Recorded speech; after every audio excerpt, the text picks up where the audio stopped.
أعوذ بالله من الشيطان الرجيم بسم الله الرحمن الرحيم আলহামদুলিল্লাহ।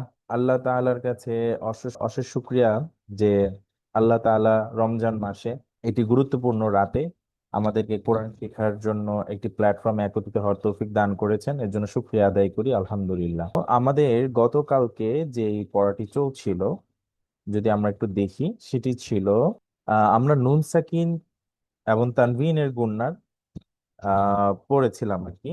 তো নুন সাকিন এবং তানবিনের গুণনার তিনটি অবস্থা আমরা জেনেছিলাম। একটি জেনেছিলাম যে গুণনা হবে না, দ্বিতীয়টি ছিল গুণনা হবে, তৃতীয় হচ্ছে হরফ পরিবর্তন। ঠিক আছে।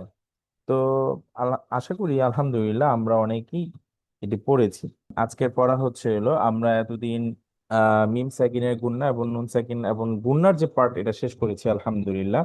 আজকে আমাদের পড়া হচ্ছে হলো ওয়াকফের নিয়ম, মানে আল্লাহ শব্দ পড়ার নিয়ম। আল্লাহ শব্দ কয় ভাবে পড়া যায়? আচ্ছা, আল্লাহ শব্দটা কি তার আগেই বলে নিই। এই যে এখানে যে শব্দটি দেখা যাচ্ছে আল্লাহু, এটা আরবিতে, এটা কোরআনে সব সময় এটা আমরা পাবো।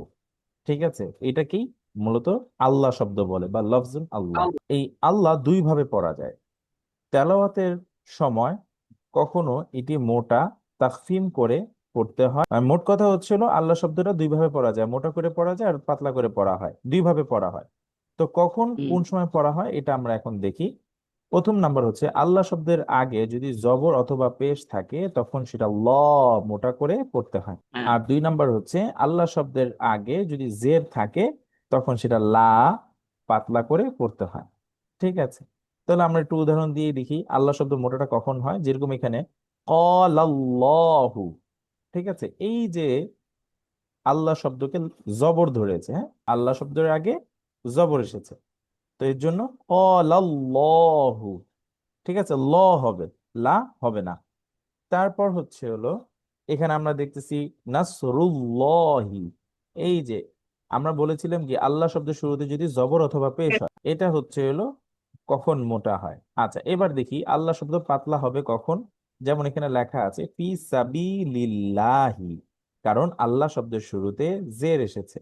ঠিক আছে, জের যে এসে আল্লাহ শব্দকে ধরেছে, তাই এটি পাতলা হবে, মানে লা উচ্চারণ হবে ফি সাবিলিল্লাহি, বিসমিল্লাহি। কারণ আল্লাহ শব্দের শুরুতে জের এসেছে, হ্যাঁ, জের আল্লাহ শব্দকে ধরেছে, তাই এটি বিসমিল্লাহি। এই হচ্ছে হলো আমাদের আল্লাহ শব্দ মোটা এবং পাতলা পড়ার যে কারণ, বা কখন পড়তে হবে পাতলা কখন মোটা হবে, এটা আমরা জানতে পারলাম। আচ্ছা, এবার এখন আমরা চলে যাব ওয়াকফ কাকে বলে। ঠিক আছে, ওয়াকফের পড়ায় চলে যাচ্ছে। মূলত ওয়াকফ শব্দের অর্থ হচ্ছে হলো থামা বা বিরতি দেওয়া। অর্থাৎ কোরআন তেলাওয়াতের সময় কোনো শব্দের শেষে শ্বাস নেওয়ার জন্য বা অর্থ ঠিক রাখার জন্য সামান্য থামাকে ওয়াকফ বলা হয়। তো যেমন বাংলায়ও এটা আছে, যেরকম আমাদের অনেক জায়গায় দেওয়ালে লেখা থাকে যে এখানে ময়লা ফেলবেন না, ফেলিলে 100 টাকা জরিমানা। তবে ভয়ের কিছু নেই, একদমই বিষয়টা সিম্পল। আচ্ছা, ওয়াকফ আমরা দুই ভাবে শিখবো। একটা হচ্ছে হলো ওয়াকফের নিয়ম, আর একটা হলো ওয়াকফের চিহ্ন। ওয়াকফের চিহ্নটা ইনশাল্লাহ এটা আমরা আগামীকালকে শিখবো, যেহেতু আজকে আমাদের ইয়াটা শেষ হয়ে যাবে ওয়াকফ। আগামীকাল জাস্ট আমরা চিহ্নগুলো দেখবো আর কি। আজকে আমরা জাস্ট ওয়াকফের নিয়ম গুলা পড়বো ইনশাল্লাহ। ওয়াকফের মূলত হচ্ছিল 6টি নিয়ম রয়েছে, মানে 6টি 6 ধরনের ওয়াকফ বা 6 ধরনের থামার স্টাইল আমরা কোরআনে দেখতে পাই।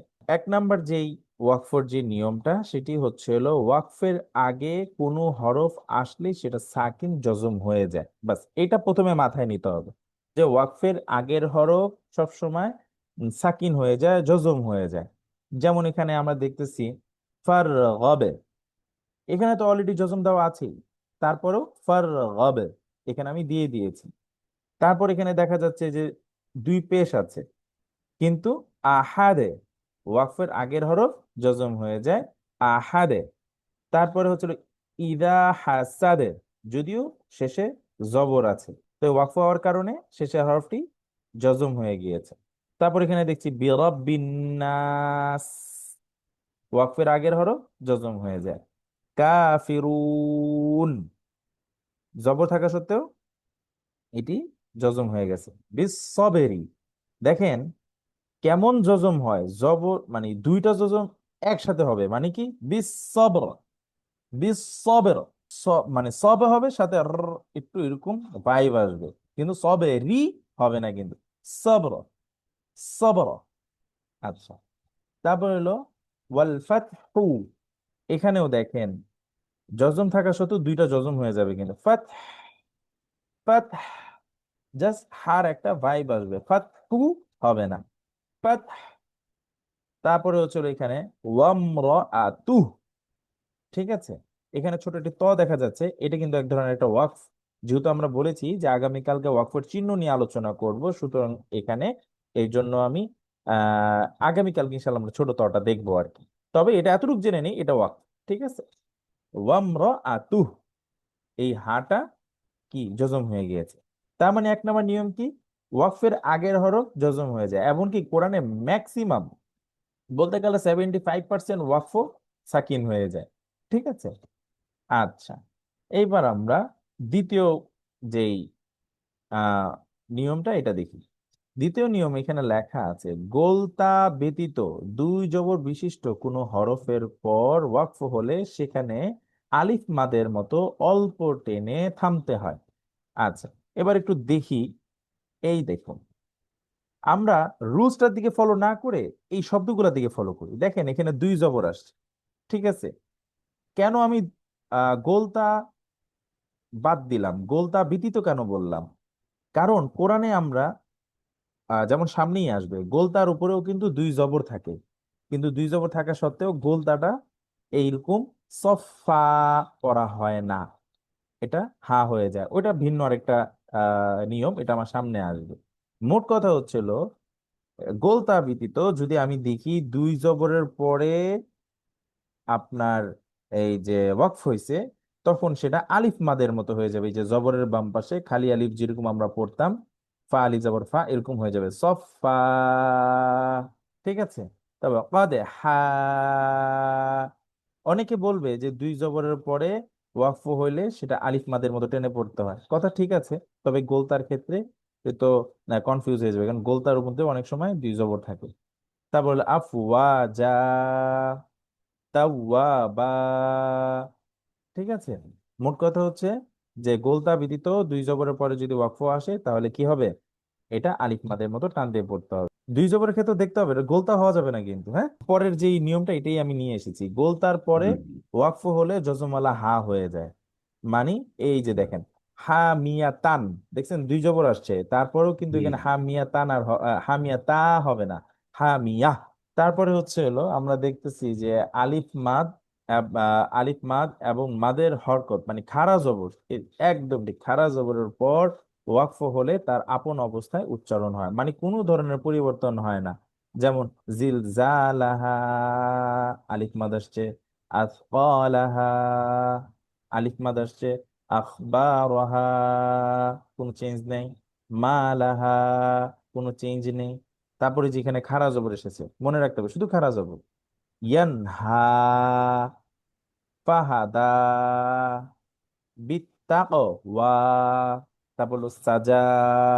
তারপরে হচ্ছে 5 নাম্বার যে আমরা নিয়মটা দেখছি, দুই জবর বিশিষ্ট তাসদিদ ব্যতীত তাসদিদওয়ালা হরফের পর ওয়াকফ হলে জজমের মতো উচ্চারণ হয়, তবে আওয়াজ কিছুক্ষণ দীর্ঘ হয়। আচ্ছা, আমরা রুলসটা দিকে না দেখি, এখানেই দেখি আর কি। এখানে মূলত আমি এখানে বলা আছে যে দুই জবর বিশিষ্ট তাসদিদ, কারণ অনেক জায়গায় আমরা দেখব যে তাসদিদের উপরে দুই জবর আছে। ঠিক আছে, কারণ দুই জবর যখনই আসবে তখনই কিন্তু সেটা আলিফ মাদের মতো থামবে, যেরকম আমরা কতক্ষণ এর আগের পেজে যেটা দেখেছি। এই যে এখানে সফা, হা, এই যেমন দেখেন এখানে তাওয়া, বা অনেক সময় এখানে তাসদিদের উপরেও হবে এই দুই জবর, সেক্ষেত্রে কিন্তু এই আলিফ মাদের মতোই কিন্তু থামতে হয়। ঠিক আছে, কিন্তু এখানে হচ্ছে যে শুধু দুই জবর ব্যতীত যদি দেখি আমি যে এখানে তাসদিদওয়ালা হরফের পরে ওয়াকফ হয়েছে, তখন এটা সাকিন হয়ে যাবে। যে এরকম আমাদের একজন আপা প্রশ্ন করেছিলেন যে শেষে রয়ের উপরে তাসদিদ হলে ওয়াকফ কিভাবে করব। এটা হচ্ছিল ঠিক জজমের মতোই, কিন্তু একটু আওয়াজটা ধরে রাখবো, যেরকম মাফাল, মাফার বলে থামবো না, একটু ধরে রাখবো, মাফাল, মুস্তাকর, তারপর ওয়াতাব। ঠিক আছে, একটু ধরে তারপর ছাড়বো আর কি। ওয়াতাব, তারপর মুস্তাকর। আরো মজার ব্যাপার হচ্ছে এই ওয়াকফ মানে এই সিস্টেমটা, এই যে তাসদিদের পরে ওয়াকফ হওয়া, এটা কোরআনে খুবই অল্প আসছে, খুবই অল্প। ঠিক আছে। আচ্ছা, সর্বশেষ যেটা সেটা হচ্ছে যে কোনো মাদের পরে থাকা হরফের পর ওয়াকফ হলে সেই মাদকে স্বাভাবিকের চেয়ে বেশি টেনে পড়তে হয়।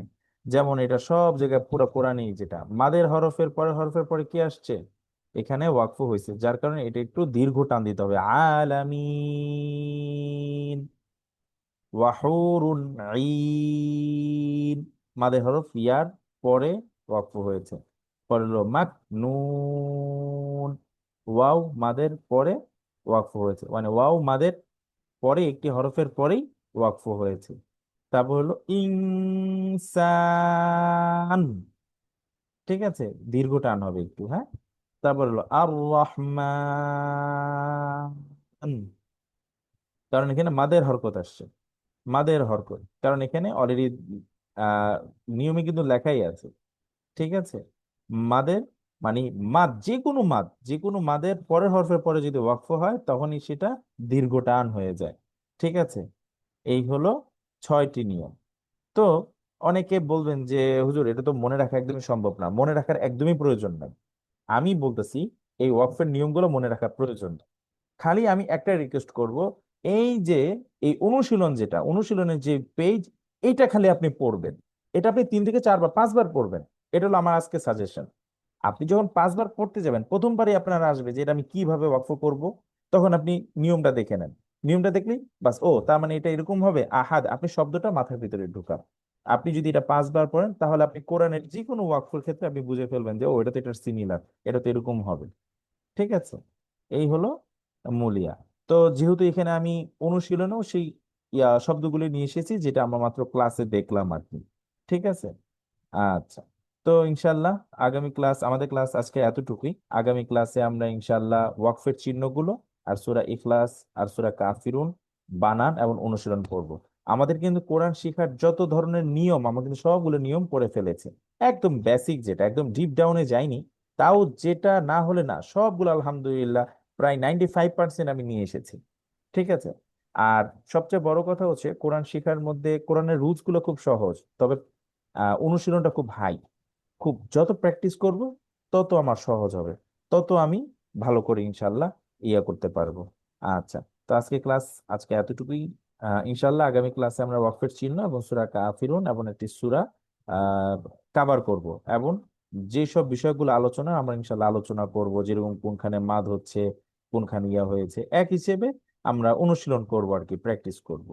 আচ্ছা, ধন্যবাদ। আজকে ক্লাস এতটুকুই। আসসালামু আলাইকুম ওয়া রাহমাতুল্লাহি ওয়া বারাকাতুহু। السلام عليكم ورحمة الله وبركاته. الحمد لله وحده والصلاة والسلام على رسول الله من لا نبي بعده وعلى آله وصحبه أجمعين أما بعد. ولقد يسرنا القرآن للذكر فهل من مدكر. মহান আল্লাহ সুবহানাহু ওয়া তাআলার কাছে অজস্র লক্ষ কোটি শুকরিয়া জ্ঞাপন করছি। আমাদের আজকে 23 নং ক্লাস। আলহামদুলিল্লাহ, আমরা শুরু থেকে এখন পর্যন্ত এই দীর্ঘ যাত্রায় আমাদের সাথে থাকতে পেরেছি, এই জন্য আল্লাহর কাছে প্রশংসা। গতকালকে আমরা যে পড়াগুলো পড়েছিলাম সেটা একবার একটু রিভিশন দিব, দেন হচ্ছে আমরা আমাদের আজকের পড়ায় চলে যাব। তো গতকালকে আমরা পড়েছিলাম সূরাতুল বাকারার 2 নম্বর আয়াত, আউযু বিল্লাহি মিনাশ শাইতানির রাজিম, যালিকাল কিতাবু লা রাইবা ফীহ। যালিকা, জালিকা মানে এটা অথবা সেই, আল কিতাব অর্থাৎ এই কিতাব, কিতাব বলতে কোরআনকে বোঝানো হচ্ছে। লা রয়বা ফি, লা মানে নেই, রয়বা সন্দেহ নেই, ফিহি তথায় মানে কোরআনে যা কিছু আছে তাতে কোনো প্রকার সন্দেহ নেই। গতকালকে আমরা জালিকার ব্যাখ্যা, কিতাবের ব্যাখ্যা, লা রয়বা প্রতিটা শব্দের আমরা ডিটেলস ব্যাখ্যা আমরা জেনেছি। তো আজকে আমরা সেটা কোনো ডিটেলসে যাচ্ছি না। কোরআন হচ্ছে এমন একটি গ্রন্থ যে কিতাবে কোনো প্রকার সন্দেহ নাই। হুদান লিল মুত্তাকিন, হুদান মানে হচ্ছে হেদায়েত, পথ প্রদর্শন, লিল মুত্তাকিন মুত্তাকিদের জন্য। গতকাল আমরা শিখেছিলাম সূরাতুল বাকারা 185 নম্বর আয়াত, শাহরু রমাদান আল্লাযী উনজিলা ফীহিল কুরআন।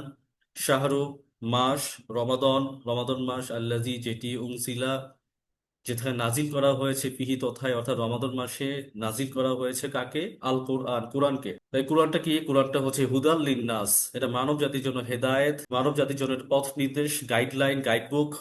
অবাইনাতিন মিনাল হুদা, এবং এমন পথ যে পথের ভিতরে কি রয়েছে? সুস্পষ্ট প্রমাণ রয়েছে। অল ফুরকন, এবং সত্য মিথ্যার পার্থক্যকারী হিসেবে বিবেচিত হয়। গতকাল আমরা শিখেছিলাম যে হুদা, বাইয়িনাত এবং ফুরকন, এই তিনটা কিওয়ার্ডের সাথে সম্পর্কটা কিরকম।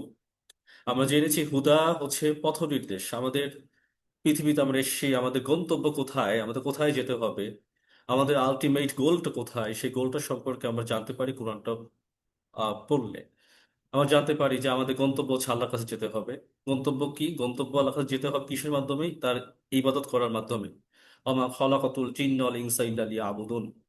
তো আমার জানতে পারলাম যে তার আমরা ইবাদত করব। আমি এই মেসেজ আমি পেয়ে গেলাম। এখন কাজ কি আমার? এখন কাজ হচ্ছে আমি কিভাবে আমি সেই পথে আমি চলবো, আমার রুটটা কি, সেই রুট সম্পর্কে ইন ডিটেলস যে পথটা দেখাবে সেটা হচ্ছে বাইয়িনাত, সুস্পষ্ট প্রমাণাদি। অর্থাৎ আপনি জানেন যে আপনাকে যেতে হবে হচ্ছে সিলেট বা চট্টগ্রাম যেতে হবে।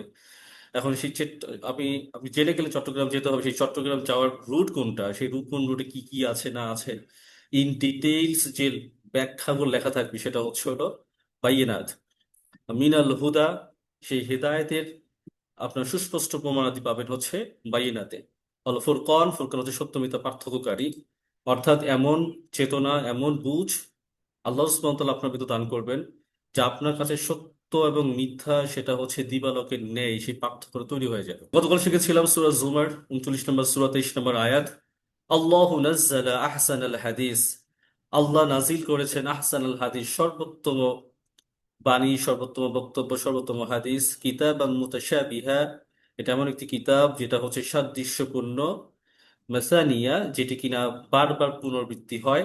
তাকশাইরু মিনহু, তাকশাইর মানে হচ্ছে হলো কেঁপে ওঠে, তাকশাইর মানে হচ্ছে হলো কোনো কিছু থেকে গজিয়ে ওঠা। তাকশাইরু মিনহু, শরীরের লোমগুলো জেগে ওঠে। জুলুদুল্লাযীনা ইয়াখশাউনা রাব্বাহুম, অর্থাৎ চামড়ার যে আমাদের লোমগুলো আছে সেগুলো জেগে ওঠে। কার ভয়ে? যারা কিনা ভয় করে থাকে তাদের প্রতিপালককে। আল্লাযীনা, যারা, ইয়াখশাউনা, ভয় করে, রব্বাহুম, তাদের প্রতিপালক। সুম্মা, অতঃপর, তালিনু, নরম হয়ে যায়, জুলুদুহুম, জালদা, আরবিতে জালদা মানে হচ্ছে চামড়া, আর জুলুদ মানে হচ্ছে হলো একাধিক চামড়া। জুলুদুহুম, প্রত্যেকের চামড়াগুলো কি হয়ে যায়? নরম হয়ে যায়। কুলুবুহুম, অন্তরসমূহ নরম হয়ে যায়। ইলা যিকরিল্লাহ, আল্লাহ সুবহানাহু ওয়া তাআলার স্মরণে। অর্থাৎ কোন ব্যক্তি যখন আল্লাহ সুবহানাহু ওয়া তাআলাকে যখন স্মরণ করে, সেই স্মরণের মাধ্যমে কি হয়? তাদের অন্তরগুলো নরম হয়ে যায়, দেহ মন নরম হয়ে যায়। জালিকা হুদাল্লাহ, জালিকা হুদাল্লাহ, তো জালিকা মানে এটা, হুদাল্লাহ এটাই হচ্ছে আল্লাহ সুবহানাহু ওয়া তাআলার পক্ষ থেকে হেদায়েত। ইয়াহদি বিহি মান ইয়াশা, আল্লাহ সুবহানাহু ওয়া তাআলা যাকে ইচ্ছা তিনি হেদায়েত দান করেন। ওমাই ইউদ্লিলিল্লাহু ফামা লাহু মিন হাদ, এবং আল্লাহ যাকে ইচ্ছা তিনি হচ্ছে পথভ্রষ্ট করেন, এবং যে ব্যক্তি পথভ্রষ্ট হয় তাকে অন্য কোন পথ প্রদর্শক নেই, অর্থাৎ আল্লাহ ছাড়া। আমরা এই আয়াতের পুরো আমরা ডিটেইলস মানে গতকালকেও আমরা আলোচনা করেছি। সূরা জাসিয়ার 6 নম্বর আয়াত শিখেছি আমরা। তিলকা আয়াতুল্লাহ, তিলকা আয়াতুল্লাহ, এগুলোই হচ্ছে আল্লাহ সুবহানাহু ওয়া তাআলার আয়াত, নিদর্শন। নাতলুহা আলাইকা বিল হক, নাতলুহা যেগুলো পাঠ করা হয়ে থাকে, আলাইকা আপনার উপর, বিল হাক্কি সত্য সহকারে, সত্যতার ভিত্তিতে। ফাবি আইয়ি, আর কোনটা আছে, হাদিসিন, আর কোন বক্তব্য আছে, কোন হাদিস আছে, কোন কোন বাণী আছে, বাদ আল্লাহ, আল্লাহর পরে, ও আয়াতিহি ইউমিনুন, অর্থাৎ এই আয়াতের পর আর কোন আয়াতগুলোতে আমরা ঈমান আনবো, কোন আয়াতগুলোতে বিশ্বাস করবো। আল্লাহ সুবহানাহু ওয়া তাআলার বাক্য আসার পর, আল্লাহ সুবহানাহু ওয়া তাআলার হাদিস আসার পর, কোন হাদিসে, কোন বক্তব্যে আমরা হচ্ছে ঈমান আনবো। তো আজকে আমাদের লেসন আমাদের লেসন হচ্ছে সূরা যুখরুফ। গতকাল যেটা দেখেছিলাম সেটা যাওয়ার পূর্বে আমরা একটু কুরআনিক জেমস নিয়ে একটু আলোচনা করব। সূরা মুদ্দাসসির 74 নম্বর সূরা, 1 থেকে 5 নম্বর আয়াত। আমরা কয়েকদিন আগে আমরা শিখেছি সূরা মুজাম্মিল, যেটি কিনা 73 নম্বর সূরা ছিল। 1 থেকে 5 নম্বর আয়াত আমরা পাঠ করেছি। দেন আজকে আমরা একটু সূরা মুদ্দাসসির 1 থেকে 5 নম্বর আয়াত আছে পাঠ করব, যেটা কিনা সূরা মুজাম্মিলের সাথে খানিকটা রিলেটেড, এবং আয়াতের প্যাটার্নটাও একটু কাছাকাছি। আল্লাহ বলছেন, ইয়া আইয়ুহাল মুদ্দাসসির, ইয়া আইয়ুহা, হে মুদ্দাসসির হচ্ছে বস্ত্রাদিত, পোশাক পরিধিত, তাকে সম্বোধন করে বলা হচ্ছে। বলা হচ্ছে কুম, জেগে উঠুন, ফাংজির, অতঃপর, ফা মানে অতঃপর, আংজির আপনি সতর্ক করুন। তো নাজারা ইয়াংজুরু নাজরান ফাহুয়া মুনজির। তো কুম, জেগে উঠুন, ফা অতঃপর, আনজির আপনি সতর্ক করুন। কোরআনের সূরাতুল বাকারা 2 নম্বর আয়াত, দুই না আপনার 7 নম্বর আয়াত, ইন্নাল্লাযীনা কাফারু সাওয়াউন আলাইহিম আআনজারতাহুম আম লাম তুনজিরহুম লা ইউমিনুন। ইন্নাল্লাযীনা কাফারু, নিশ্চয়ই যারা কুফরি করেছে, যারা অস্বীকার করেছে, সাওয়াউন আলাইহিম তাদের জন্য সমান কথা, আআনজারতাহুম তাদেরকে আপনি ভয় দেখান, আম লাম তুনজিরহুম যদি আপনি তাদেরকে ভয় নাই দেখান, লা ইউমিনুন তারা কখনোই ঈমান আনবে না। কুম ফাংজির, এই আয়াতগুলোর মধ্য দিয়ে সাধারণত আল্লাহ রাসূল পাক সাল্লাল্লাহু আলাইহি ওয়াসাল্লামের দাওয়াতি কার্যক্রম স্টার্ট হয়। দাওয়াতি কার্যক্রম তার পক্ষ থেকে স্টার্ট হয়। আমরা জানি যে মক্কায় তিনি শুরুতে তিনি প্রকাশ্যে তিনি দাওয়াত দেওয়া তিনি শুরু করেননি। তিনি কিছুটা তিনি গোপনে দাওয়াত দেওয়ার পর একটা পর্যায়ে তিনি প্রকাশ্যে তিনি মানুষের সামনে দাওয়াত দেন, এবং এই আয়টার মাধ্যমে মূলত প্রকাশ্যে দাওয়াত দেওয়ার বিধানটা শুরু হয়। তাহলে এই আয়টা যদি এখন আমার দিকে যদি আমি যদি এটাকে মডিফাই করি, ইন্টিগ্রেট করি, তাহলে কি দাঁড়াচ্ছে? কুম, আমি যেন জেগে উঠি, ফাংজির, বা আমি যেন সতর্ক করি অন্যদেরকে। তাহলে আমি যখন অন্যকে সতর্ক করব, তার মানে কি আমাকে নিজেকেও সতর্ক হতে হবে।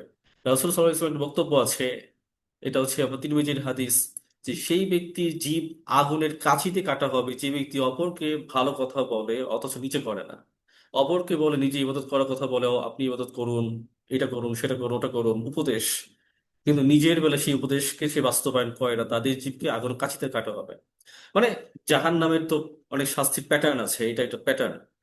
তার মানে কম, জেগে উঠুন, ফাংজির আপনি সতর্ক করুন, তার মানে কি আমি নিজেকে সজাগ করব, আল্লাহ সুবহানাহু ওয়া তাআলার ব্যাপারে আমি সজাগ থাকবো, ফাংজির এবং আমি মানুষকে সতর্কও করব।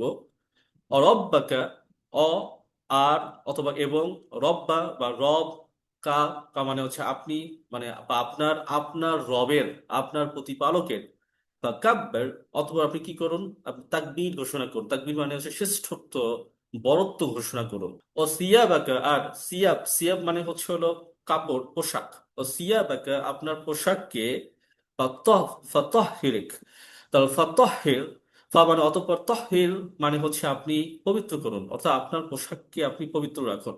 আমার পোশাককে পবিত্র রাখা, এইটা রাসূলকে রাসূলকে বলার মাধ্যমে, সেটা কিন্তু আমাদের মাধ্যমে কিন্তু এই নির্দেশনা এসে যায় যে আপনি আপনার পোশাককে নোংরা করবেন না, ময়লা করবেন না। ময়লা বলতে হচ্ছিল অপবিত্র। যেমন আমরা যখন ওয়াশরুমে যাই, যখন আমরা আমাদের হাজত পূর্ণ করি, সেখানে যেন কোনো ফোঁটা যেন আমাদের পোশাকে না লেগে যায়। আমরা যখন ইবাদত করি, সেই ইবাদত করার সময় আমাদের পোশাকটা যেন পরিষ্কার পরিচ্ছন্ন যেন থাকে, সেই ব্যাপারে সচেতন হওয়া। আর রুজা ফাহজুর, ও মানে এবং, আর রুজা, রুজা মানে হচ্ছে হলো অপবিত্রতা। যত ধরনের অপবিত্রতা আছে, অর্থাৎ আমাদের অন্তরের অপবিত্রতা, আমাদের পোশাকের অপবিত্রতা, সকল প্রকার অপবিত্রতা থেকে কি করতে হবে? ফাহজুর, যেন আমরা তা থেকে দূরে থাকি।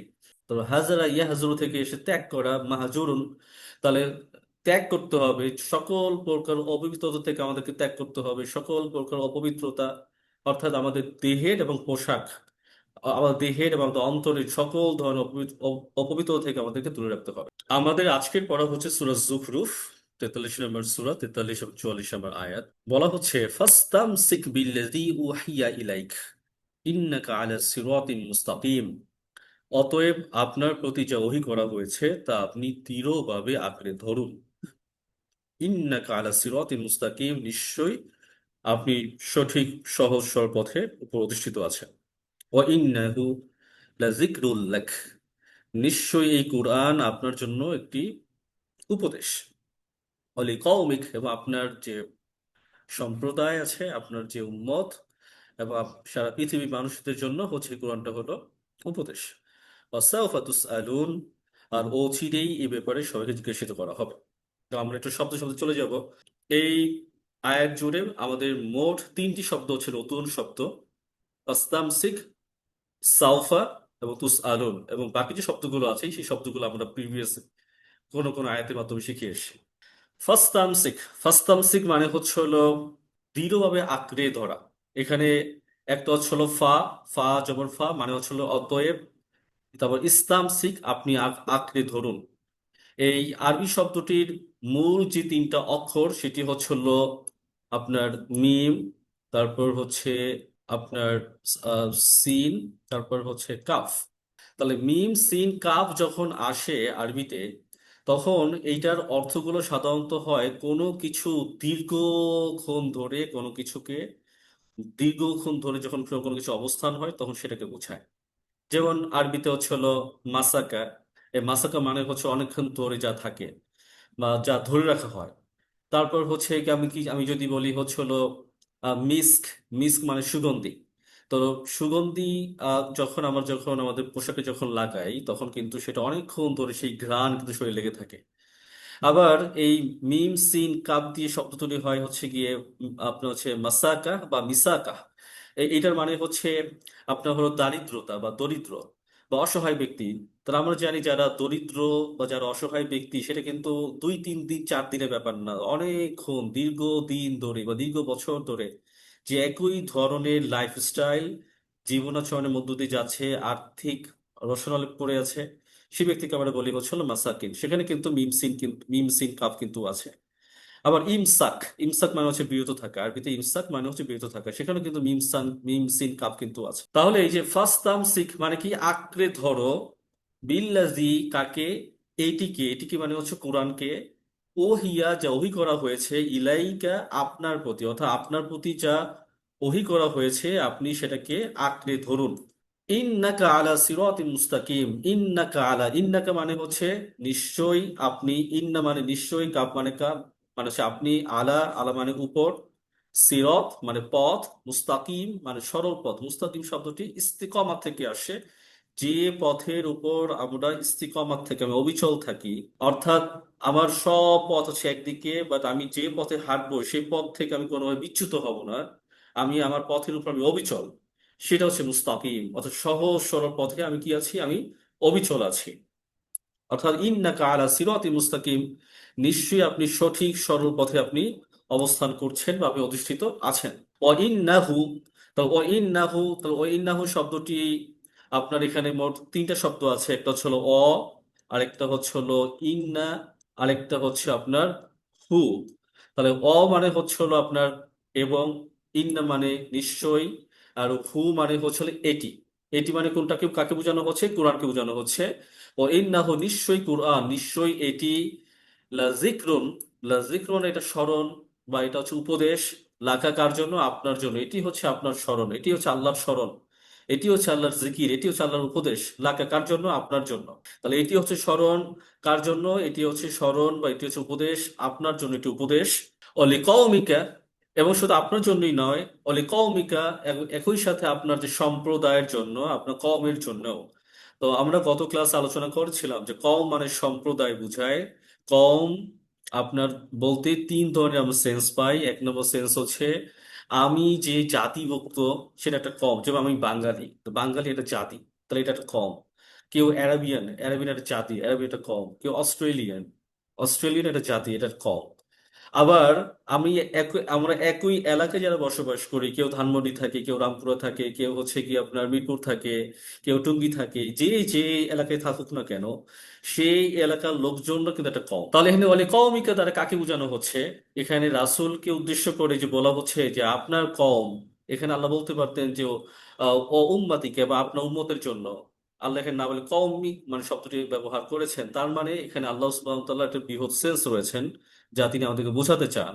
অর্থাৎ এই কোরআনটার একমাত্র রাসূল সাল্লাল্লাহু আলাইহি সাল্লাম তিনি আমাদের উপরে তিনি নাজিল করেননি, মানে আমাদের আমাদের জন্যই তিনি আমাদের নবী নন, তিনি একই সাথে তিনি বিশ্ব জাহানের সমস্ত মানুষের জন্য মানুষের তিনি নবী। এখন প্রত্যেকটা ব্যক্তির জন্যই হচ্ছিল এই কোরআনটা হচ্ছিল নির্দেশিকা গ্রন্থ, কোরআনটা হচ্ছিল জিকির, কোরআনটা হচ্ছিল উপদেশ। অর্থাৎ যে কেউ এই কোরআন থেকে সে কি করতে পারবে, সে উপদেশ নিতে পারবে। অসাউফা, অচিরেই, তুস আলুন, জিজ্ঞাসিত করা হবে, অর্থাৎ তাদেরকে বা তোমাদেরকে জিজ্ঞাসিত করা হবে। অর্থাৎ আমরা যে কাজকর্মগুলো করেছি এই প্রত্যেকটা কাজকর্মের ব্যাপারে আল্লাহ সুবহানাহু ওয়া তাআলা কি করবেন, আমাদেরকে জিজ্ঞেস করবেন। দ্বিতীয় আয়াত, সূরা লুকমান 6 নম্বর আয়াতে বলা হচ্ছে, অমিনান নাসি মান ইয়াশতারি লাহওয়াল হাদিস, মানুষের মধ্যে এমন লোক রয়েছে যারা কিনা অর্থহীন, অনর্থক কথাবার্তা হলো ক্রয় করে, অনর্থক হাদিস তারা তারা হচ্ছে ক্রয় বিক্রয় করে। লিউদিল্লাহ, কিসের জন্য? পথভ্রষ্টতার জন্য। আন হতে সাবিলিল্লাহ, আল্লাহর পথ থেকে দূরে সরে যেতে। বি গয়রে ইলম, কোন প্রকার জ্ঞান ছাড়াই। ওয়াত্তাখিযাহা, আর তারা এটাকে বানায়, গ্রহণ করে, হুজুওয়া, অর্থাৎ উপহাস, উপহাসের বস্তু হিসেবে এটাকে গ্রহণ করে, তৈরি করে।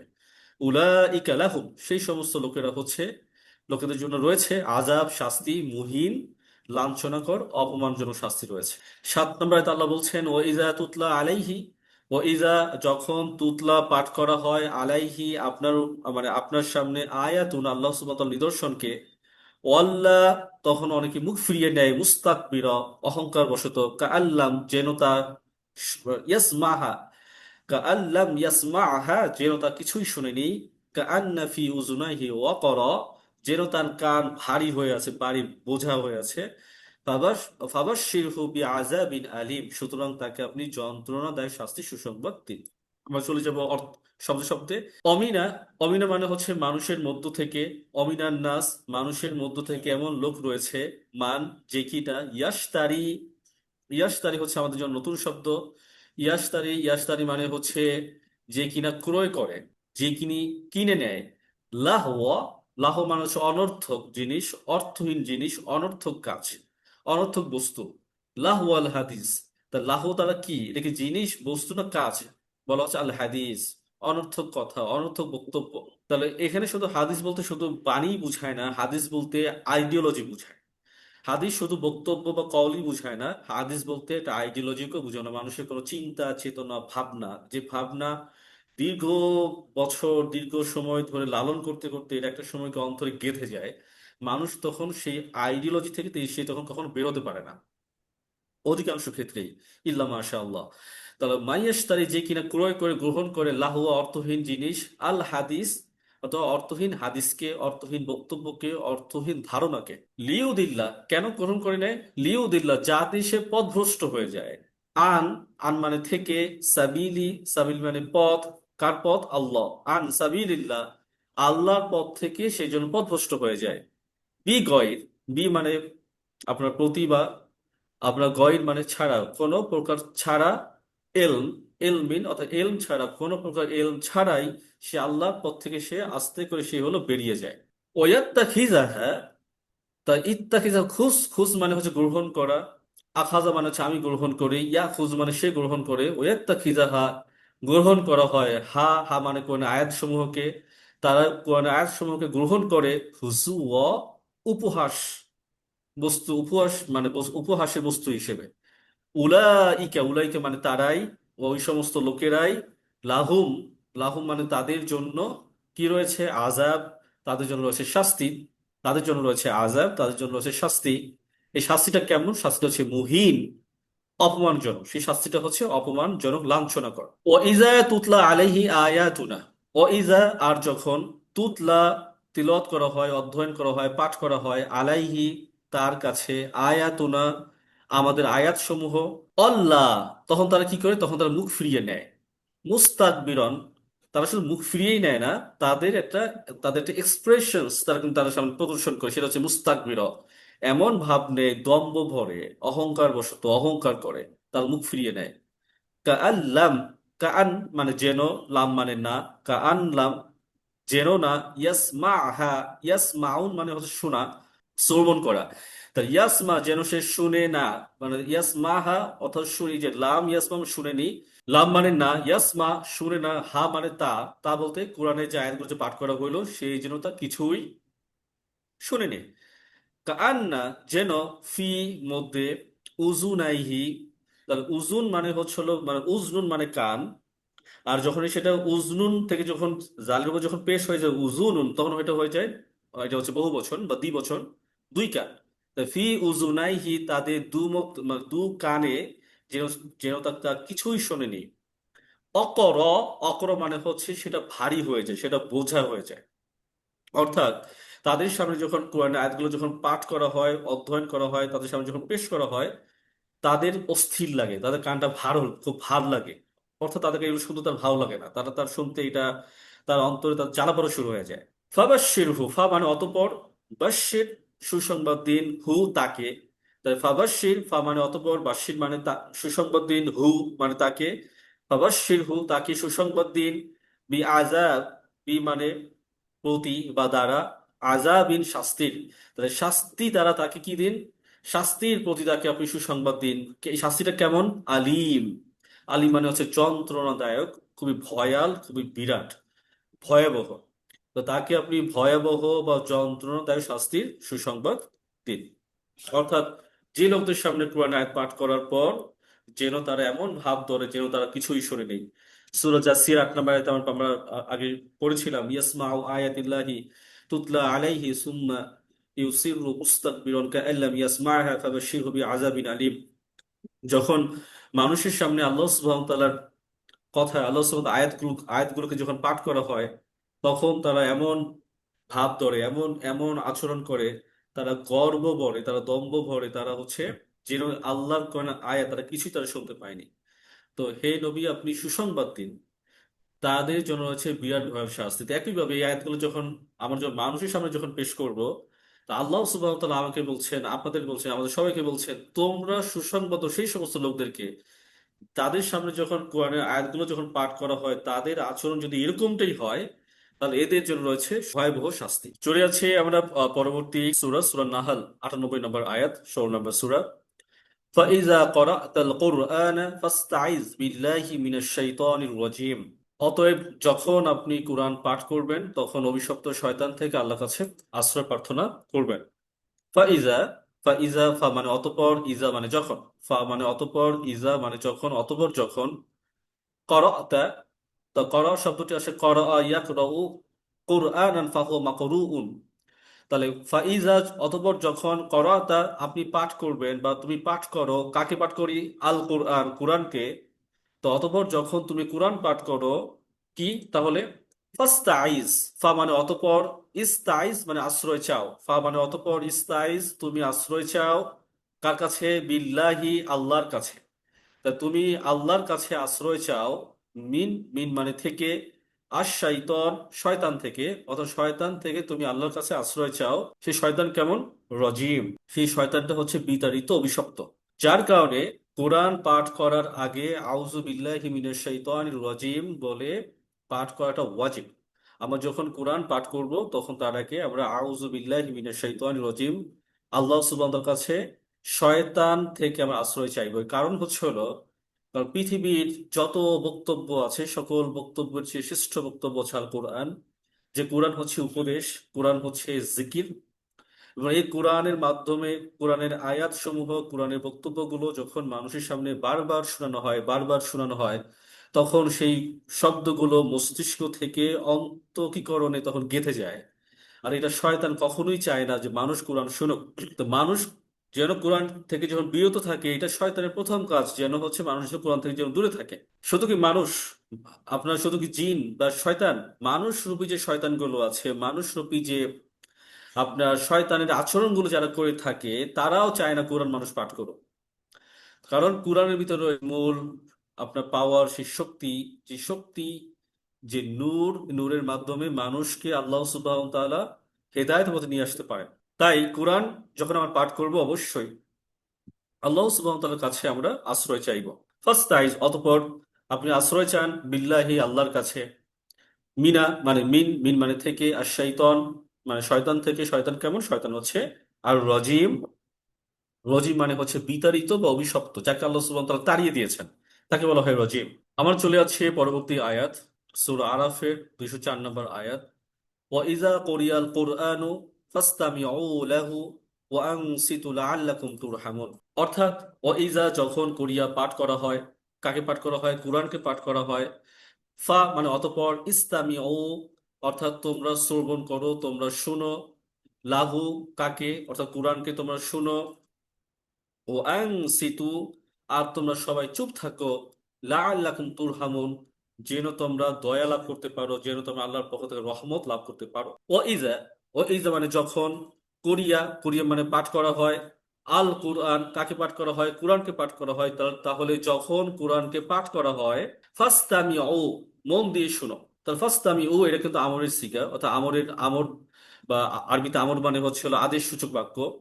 তো আরবিতে যখন আদেশ সূচক বাক্য যখন আসে, তখন তার মানে হচ্ছে হলো সেই বিধানটা তখন ফরদিয়াতে ঘোষণা করে, ফরজ হয়ে যায়। ফাসতামিউ, তো মনোযোগ দিয়ে শোনো, লাহু তার প্রতি, অর্থাৎ কোরআনকে তোমার মনোযোগ দিয়ে শোনো। ও আনসিতু, তোমরা নীরব থাকো, চুপ থাকো। লাআল্লাকুম, যাতে তোমরা তুরহামুন, দয়া লাভ করতে পারো। তাহলে আমরা গতকালকে আলোচনা করেছিলাম, অনেকেই আছেন কোরআন যখন পাঠ করা হয় তখন আমাদের মধ্যে অনেকেই আছেন তখন বিভিন্ন কাজে আমরা সম্পৃক্ত থাকি।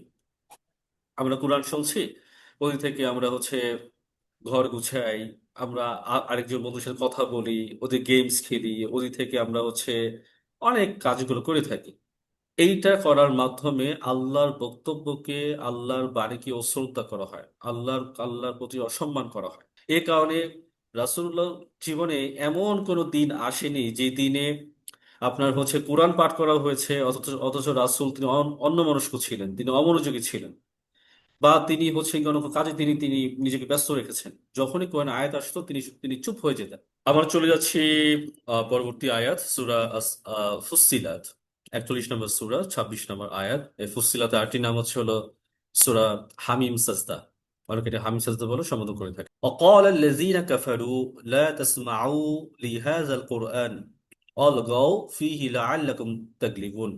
وقال الذين كفروا، অকল আর বলে থাকে আল্লাযীনা, যারা, কাফারু, যারা কুফরি করেছে, লা, না, তাসমাউ, মানে তোমরা শুনো না, লিহাযাল কুরআন, এ কুরআনকে তোমরা শুনো না, ওয়াল গাও, তোমরা হট্টগোল সৃষ্টি করো, তোমরা কোলাহল সৃষ্টি করো, ফিহি, এর মধ্যে, অর্থাৎ যারা কোরআন পাঠ করে সেখানে, লাআল্লাকুম তাগলিবুন, যেন তোমরা বিজয়ী হতে পারো। তো ওই যে বললাম যে শয়তানের অ্যাক্টিভিটিস গুলো, শয়তানের কাজগুলো, এগুলো শুধু শয়তানই করে না, শয়তান মানুষ, এই শয়তানের অ্যাক্টিভিটিস গুলো এটা কিন্তু মানুষের ভিতরেও কিন্তু মানুষরাও কিন্তু করে।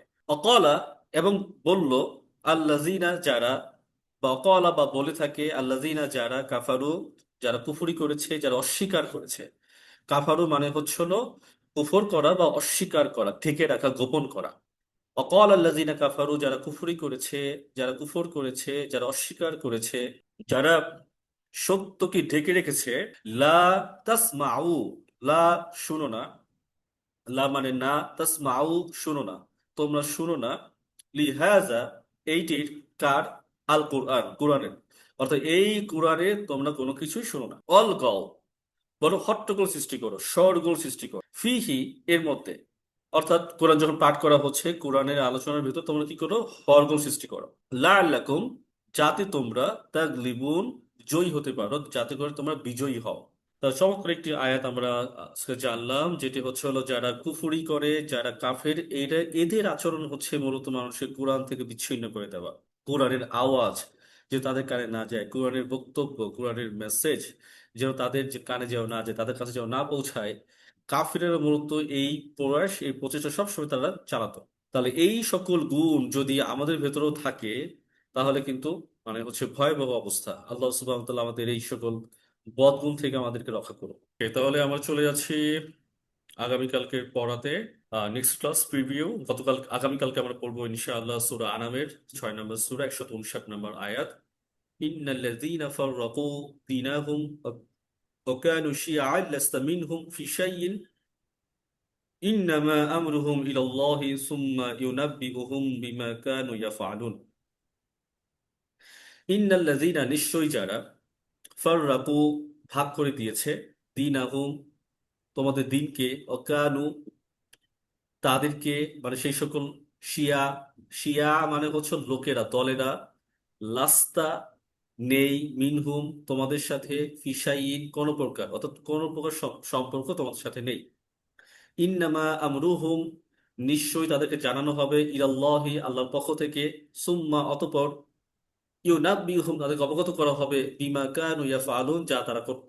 তাহলে এই আয়াতটা আমরা যদি প্রথমত মিলাই, আহ ইন্নাল্লাযীনা ফাররাকু দীনাহুম ওয়া কানু শিয়াআন লাস্তা মিনহুম, ইন্নাল্লাযীনা, নিশ্চয়ই যারা, ফাররাকু, ভাগ করে দিয়েছে দিনকে, বিভিন্ন ভেদাভেদ করে ভাগ করে দিয়েছে। এই দিন কোন দিন? এই দিনকে আমাদের দিন। ওয়া কানু শিয়া, কোন প্রকার সম্পর্ক নাই, শিয়া মানে দল, গ্রুপ, লাস্তা, অকান ও শিয়া আল্লাস্তা, তাদের সাথে কোনো প্রকার সম্পর্ক নাই, মিন হুম ফিসাইন, কোনো প্রকার তোমাদের সাথে বা তাদের সাথে কোনো প্রকার সম্পর্ক নাই। ইন্নামা, নিশ্চয়ই আমি, আমরুহুম, তোমাদেরকে জানিয়ে দিব ইলাল্লাহি, বা জানানো হবে ইলাল্লাহি আল্লাহর পক্ষ থেকে, সুম্মা অতঃপর, ইউনাব্বিউহুম তোমাদেরকে অবগত করা হবে, বিমা কানু ইয়াফআলুন যা তোমরা করতে। সুম্মা অতঃপর, ইউনাব্বিহুম তোমাদেরকে অবগত করা হবে, বিমা কানু ইয়াফআলুন যা তোমরা করতে। আয়াতটা যখন নাজিল হয় স্পষ্টভাবে, তখন তো এত ভেদাভেদ ছিল না, এখন যেভাবে এত কিছু ভেদাভেদ। এটা মূলত ইয়াহুদি নাসারার বিভিন্ন গ্রুপ গ্রুপে যে ভাগ হওয়ার কারণে একটা নাজিল হয়েছিল। কিন্তু সেই ইয়াহুদি নাসারদের মতো প্যাটার্ন আমরা কিন্তু বর্তমানে তৈরি করে ফেলেছি অলরেডি। অর্থাৎ আমাদের এই একটা মাত্র দিন, একটা একটা মাত্র কোরআন, একজন মাত্র নবী, এই একটা সবকিছু একটা দিয়ে আমরা কিন্তু এখন বহু দলে বিভক্ত। ওয়াতাসিমু বিহাবলিল্লাহি জামিয়া, তোমরা আল্লাহর রজ্জুকে তোমরা আঁকড়ে ধরো। ওয়ালা তাফাররাকু, তোমরা বিচ্ছিন্ন হয়েও না। কিন্তু আমরা কিন্তু সবাই বিচ্ছিন্ন হয়ে গিয়েছি। তাহলে আপনার হচ্ছে এই এই যে আমাদের বিচ্ছিন্ন হওয়া, এই বিচ্ছিন্ন হওয়ার মূল কারণটা কি? বিচ্ছিন্ন হওয়ার মূল কারণটা হচ্ছে আমাদের কোরআন। আমরা কোরআন থেকে আমরা জ্ঞান নিতে পারিনি, কোরআন থেকে আমরা বুঝ নিতে পারিনি। যার কারণে হচ্ছে হলো আমরা আমাদের নিজেদের মতো করে আলাদা একটা আইডিওলজি, আমাদের নিজেদের মতো করে আলাদা একটা মতাদর্শ, আলাদা করে আমরা হচ্ছে কোরআন থেকে নিজেরা নিজেদের মতো করে বুঝ তৈরি করেছি। তো আল্লাহ বলছেন যে এই সকল লোকদের সাথে, এই গ্রুপের সাথে হে নবী আপনার সাথে কোনো সম্পর্ক নাই। তার মানে কি? আমরাও যদি এই একটা যখন পাঠ করব, তার মানে হচ্ছে হলো ওই সকল গ্রুপিং এর সাথে, ওই সকল দলের সাথে আমার কোনো সম্পর্ক নাই। এবং হাসরের ময়দানে আমরা দেখতে পাবো যে কোন কোন দল, কোন কোন গ্রুপের কারণে এই বিভিন্ন দলে তারা ভাগ হয়ে গিয়েছে। আমরা আসলে আমরা আমরা হাদিস থেকেও আমরা পাই, যেমন হযরত আব্দুল ইবনে ওমর রাদিয়াল্লাহু তাআলা থেকে বর্ণনা করা হয়েছে যে তিনি বলেন যে ইন্না বানি ইসরাঈলা সিনতানি সাবিয়ুন মিল্লাহ, যে বনী ইসরাইল ভাগ হয়েছিল 72টি দলে।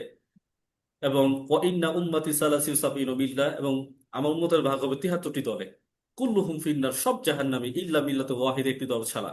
তাহলে একটি দল কারা? মা আনা আলাইহি ওয়াসহাবিহি, তাহলে যে ব্যক্তি আমি এবং আমার সাহাবীদের যে অনুসরণ, মানে যে পথে তারা ছিল, তারা সাহাবী এবং মুহাম্মদ রাসূলুল্লাহ সাল্লাল্লাহু আলাইহি ওয়াসাল্লাম তিনি কোন পথে ছিলেন?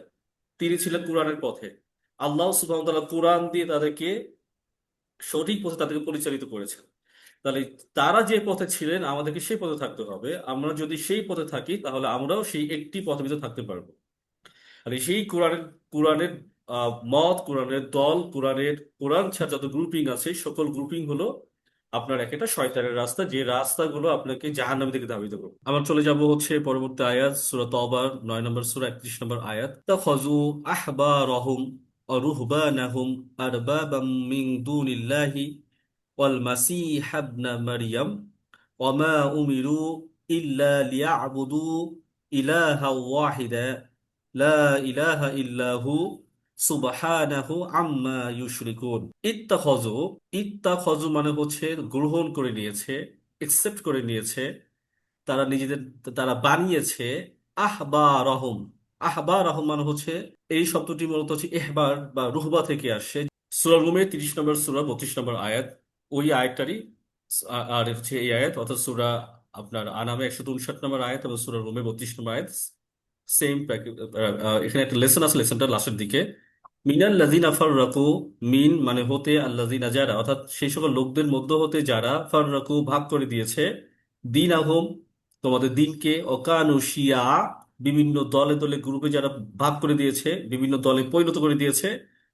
কুল্লু, কুল্লু মানে প্রত্যেকে, হিজ বিন, হিজ মানে দল, গ্রুপ, দল বোঝায়। কুল্লু হিজ বিন প্রত্যেকটা দল, বিমা লাদাইহিম তারা প্রত্যেকেই নিয়োজিত, প্রত্যেকেই নিমজ্জিত, ফারিহুন, ফারিহুন মানে ফারহুন মানে হচ্ছে খুশি, খুশি হওয়া। মানে ফারহুন মানে হচ্ছে যে কিনা মনে মনে আনন্দ পায়, মনে মনে মজা পায়, এটাকে বলা হয় ফারহুন।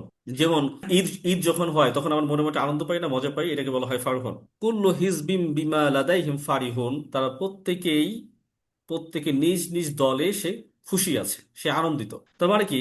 যখন তারা যে যে গ্রুপ, আমরা যে যে গ্রুপে আছি, আমি যদি নাম বলি আহলে কোরআন, আহলে হাদিস, আরো যত ইসলামী যত গ্রুপের নাম টাম আছে, শিয়া, মুসলিম, সুন্নি, হাবিজাবি, তাহলে এই সকল দলেরা তারা কি মনে করে? আপনারা দেখবেন তারা কিন্তু প্রত্যেকেই মনে করে আমরা জান্নাতি দল, এবং তারা নিজেরা মনে করে থাকে তারা হচ্ছে জান্নাতে, তারা হচ্ছে গিয়ে ঠিকাদারি একদল তার দায়িত্ব নিয়ে নিয়েছে, কে হক কে বে হোক তারা ডিক্লারেশন দিবে। অনেক সময় আমরা দেখতে পাই যে কে জান্নাতে যাবে কে জাহান্নামে যাবে, এখান থেকে আমরা অলরেডি ডিক্লারেশন দিয়ে দিই, ও তো জাহান্নামের তক্তা, অমুকে জাহান্নামের জাহান্নামের এই গোড়ার ডিম, এরকম করে আমরা কি করি, আমরা হচ্ছে গিয়ে আবার তকমা লাগিয়ে দিই। মানে, এবং এই যে তখন সে লাগাচ্ছে, কেন লাগাচ্ছে? কারণ সে যে গ্রুপে আছে, সে যে মতাদর্শে সে বিশ্বাসী, সে মনে করছে এটাই সঠিক পথ, এটাই সঠিক মত, এটাই সঠিক দল। যেমন একটা সময় আসবে যখন আলেমরা হবে সবচেয়ে নিকৃষ্ট। আলেমরা বলতে যে আমাদের মতো মানুষরাই হবে সবচেয়ে নিকৃষ্ট, যারা নিজেরা ফিতনা ছড়াবে আর নিজেদের ফিতনা নিজেদের মধ্যে ঘুরপাক খাবে। তাহলে এরা হচ্ছে সবচেয়ে সবচেয়ে নিকৃষ্ট। এর কারণ কি? কারণ হচ্ছে এই গ্রুপিং হওয়ার কারণে। এই জন্য একমাত্র গ্রুপিং থেকে বাঁচাতে পারে হচ্ছে কোরআন, কারণ কোরআন একমাত্র গ্রন্থ যেখান থেকে কোরআন পাঠ করলে কি হয়, যখন আমরা কোরআন পাঠ করি বা কোরআন যখন শুনি, আল্লাহ সুবহানাহু ওয়া তাআলা আমাদের উপর রহম করেন, আমাদের উপর দয়া তিনি নাজিল করেন। কিন্তু আমরা তো কোরআন পাঠ করি, আমরা তো কোরআন বুঝি না, তাহলে এটা কি করে? আমরা আটারিং করি, আমরা হচ্ছে গিয়ে ইংলিশের মতো রিডিং পড়ি, ভেতরে কি আছে পড়ার বোঝার চেষ্টা করি না। যার কারণে আমাদের অন্তরে রহমতও আসে না। আর যেহেতু রহমত আসে না, যার কারণে আমরা গুনাহ থেকেও বাঁচতে পারি না। কোরআনের যে কোরআনের আলোয় রঙিন হওয়া, সেই আমরা রঙিন আমরা হতে পারি না। তারপর সূরা তওবার 9 নম্বর সূরা 31 নম্বর আয়াত, ইত্তাখাযু আহবারহুম, তারা বানিয়েছে তাদের আহবারদেরকে। আহবার মানে হচ্ছে পণ্ডিত। যেমন ইসলাম ধর্মের যারা মাওলানা, আল্লামা যারা আছে, যারা শায়েখ, তাদেরকে আমরা বলি এরা হচ্ছে আহবার।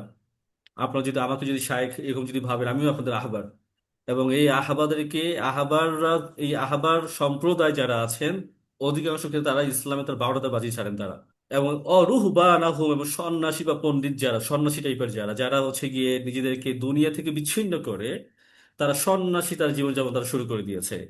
তাহলে ইত্তাখাযু, তারা বানিয়েছে আহবার আহম অরুহবানাহুম, জ্ঞানী পণ্ডিতদেরকে এবং সন্ন্যাসীদেরকে আর বাবা। আর বাবা শব্দটি আমরা শিখেছি রুবুবিয়াত, যেখান থেকে রব, রব এসে, রব মানে হচ্ছে হলো যিনি সবকিছু প্রয়োজন মিটিয়ে দেন, অর্থাৎ প্রতিপালক। তাহলে এখানে এখানে আপনার কি বানিয়েছে? আর বাবা প্রতিপালক মানে বানিয়েছে, রব বানিয়ে ফেলেছে, প্রভু বানিয়ে ফেলেছে। মিন দুনিল্লাহ, আল্লাহ ব্যতীত। কাকে? অল মাসি হাবনা মারিয়াম, অর্থাৎ মারিয়াম এবং আবার মাসি মানে হচ্ছে কে? ঈসা আলাইহি সালাম।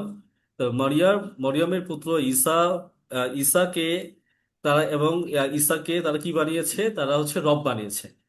তাহলে তারা রব হিসেবে, রব হিসেবে কাদেরকে বানিয়েছে? আহবার আহম, যারা দিনের দিনের যারা জ্ঞানী সম্প্রদায়, যারা পণ্ডিত সম্প্রদায়, এদেরকে। রুহবান আহম, সন্ন্যাসী টাইপের যারা, বাংলা যদি বলি আপনার যারা সহজে বুঝবেন, পীর মুরিদি টাইপের যে ব্যাপারগুলো থাকে, অধিকাংশ ক্ষেত্রে এই রুহবান আহম তারা এটাকে একদম প্রভু পর্যায়ে তারা নিয়ে যায়। আর কে? আল মাসিহ হাবনা মারিয়াম, মরিয়মের পুত্র ঈসাকে তারা কি বানিয়েছে? তারা হলো রব হিসেবে তারা বানিয়েছে। অমা উমিরু, অমা উমিরু, অথচ এদেরকে নির্দেশনা তো তাই দেওয়া হয়েছিল, ইল্লা লিয়া আবুদু, তার জন্য ইবাদত করে, ইলাহা, সেই আপনার হচ্ছে ইলার, ওয়াহিদা, এক, এক ইলাহের, এক উপাস্যের যেন তার ইবাদত করে, এই ব্যাপারে তাদেরকে আদেশ দেওয়া হয়েছিল। লা ইলাহা, নেই, লা ইলাহা, কোনো ইলাহা নেই, ইল্লাহু, হুয়া মানে সে বা তিনি, অর্থাৎ আল্লাহ ব্যতীত, আল্লাহ ছাড়া আর কোনো ইলাহ নেই। সুবহানাহু, সুবহান মানে পবিত্র। আল্লাহর ব্যাপারে আমরা যে ধারণা করি, চিন্তা করি, যা ভাবি, আল্লাহ সুবহানাহু ওয়া তাআলা সকল চিন্তা থেকে তিনি মুক্ত। আল্লাহ সুবহানাহু ওয়া তাআলা আমাদের সকল ভাবনা থেকে মুক্ত, তিনি সকল প্রকার দোষ ত্রুটি থেকে তিনি মুক্ত। আম্মা ইউশরিকুন, আম্মা ইউশরিকুন, তারা যে শরিক করে, তারা যে আল্লাহর সাথে যে শিরক করে, সেই সকল বিষয় থেকে তিনি হচ্ছেন পবিত্র। এই আয়াতটাও মূলত হচ্ছে কি আপনার ইয়াহুদি এবং নাসারাদের জন্য প্রযোজ্য ছিল আয়াতটা যখন নাজিল হয়। কিন্তু এই আয়াতটা যদি আপনি এখন বর্তমানে যদি এখন ম্যাচ করেন আমাদের সাথে, আপনারা প্রত্যেকেই আপনারা রিলেট করতে পারবেন আয়াতগুলো আমাদের জীবনের সাথে কতটা সম্পৃক্ত।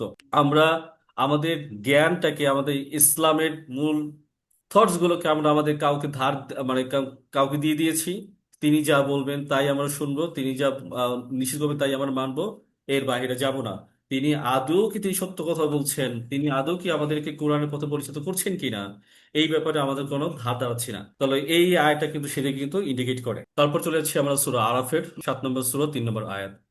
ইত্তাবিউ মা উনজিলা ইলাইকুম মির রাব্বিকুম ওয়ালা তাত্তাবিউ মিন দুনিহি আউলিয়া কলিলাম মা তাযাক্কারুন। ইত্তাবিউ তোমরা অনুসরণ করো মা উনজিলা যা অবতীর্ণ করা হয়েছে ইলাইকুম ইলা মানে দিকে কুম মানে তোমাদের যা তোমাদের প্রতি অবতীর্ণ করা হয়েছে মির রব্বিকুম মিন মানে হতে রব্বিকুম তোমাদের প্রতিপালকের থেকে ওয়ালা আর না তাত্তাবিউ তোমরা অনুসরণ করো না মিং দুনিহি ব্যতীত কার ব্যতীত আউলিয়া আ অর্থাৎ মানে যারা অভিভাবক অভিভাবকের বেশে যারা আছে তাদেরকে তোমরা অনুসরণ করো না অর্থাৎ আল্লাহ ছাড়া তোমরা এই যে মিং দুনিহি আরবিতে দুন দুন মানে হচ্ছে হলো ব্যতীত সাথে যুক্ত হচ্ছে হলো হি হি মানে হচ্ছে হলো আল্লাহ রব তাহলে আল্লাহ ব্যতীত তোমাদের রব ব্যতীত আর কাউকে তোমরা অনুসরণ করো না কার পরিবর্তে আউলিয়া অর্থাৎ তোমরা আল্লাহর জায়গায় তোমরা তোমাদের অভিভাবক যারা আছে আউলিয়া শব্দটি এসেছে হলো অলিউন অলি মানে বন্ধু বন্ধু থেকে আউলিয়া আউলিয়া মানে বন্ধু আউলিয়া মানে হচ্ছে অভিভাবক আউলি মানে হচ্ছে নেতা তাহলে এই সকল লোকদেরকে তোমরা তোমাদের নেতা বানিও না এই সকল লোকদেরকে তোমরা তোমাদের বন্ধু বানিও না এই সমস্ত লোকদেরকে তোমরা কি করো না তোমরা অলি বানিও না বন্ধু বানিও না অভিভাবক বানিও না কলিলাম্মা তাযাক্কারুন কলিলাম্মা অল্প কিছুই মা কলিলাম্মা অল্প কিছুই রয়েছে তাযাক্কারুন যারা কিনা উপদেশকে গ্রহণ করে তার মানে কি দাঁড়াচ্ছে আল্লাহ সুবহানাহু ওয়া তাআলা আমাদেরকে বলছেন যে আমাদের উপর যে কোরআনটা নাজিল করা হয়েছে সেই কোরআনটা যেন আমরা অনুসরণ করি এবং আমরা আল্লাহ ছাড়া কোরআনে যা আছে সেটা ছাড়া যেন আর কোনো কিছুকে আমরা অভিভাবক হিসেবে যেন আমরা না বানাই এবং এই কথাটা বলার পর আল্লাহ আমাদেরকে পরের আমাদের যে খাসিয়াত আমাদের যে বৈশিষ্ট্যগুলি বলছেন আছে এই সমস্ত কথাগুলো যারা শুনে তার মতো অল্প কিছু মানুষই তারা শুনে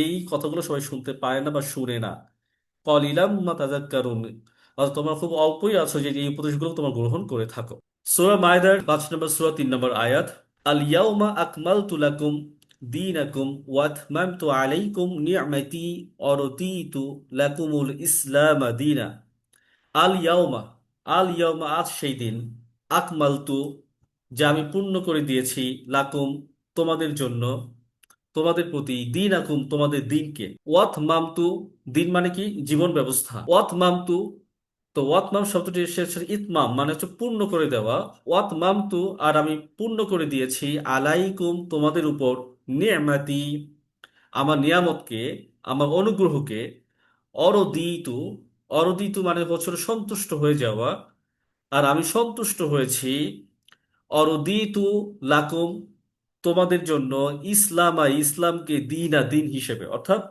দিন হিসেবে ইসলামকে তোমাদের জন্য রাখতে পেরে আমি কি করেছি আমি সন্তুষ্ট হয়েছে তাহলে অরদিতু লাকুম তাহলে সন্তুষ্ট যখন কেউ হয় তখন আমরা কি করি আমরা কিন্তু তাকে কিন্তু আমরা নিযুক্ত করি বা মনোনীত করি ধরেন এবছর ইলেকশনে যে নামবে আমরা তাকে তো ইলেকশন আমরা হচ্ছে নমিনেশন দেই যাকে কিন্তু আমরা পছন্দ করি যার প্রতি আমি সন্তুষ্ট তা অরদিতু আমি সন্তুষ্ট আমি মনোনীত করেছি লাকুম তোমাদেরকে ইসলামকে দিন হিসেবে তোমাদের কাছে করতে পেরে আমি সন্তুষ্ট এবং তোমাদের জন্য এটাকে মনোনীত করেছি এটা ছিল হচ্ছে আমাদের আজকের পড়া সুবহান রাব্বিকা রাব্বিল ইজ্জাতি আম্মা ইয়াসিফুন ওয়া সালামুন আলাল মুরসালিন আলহামদুলিল্লাহি রাব্বিল আলামিন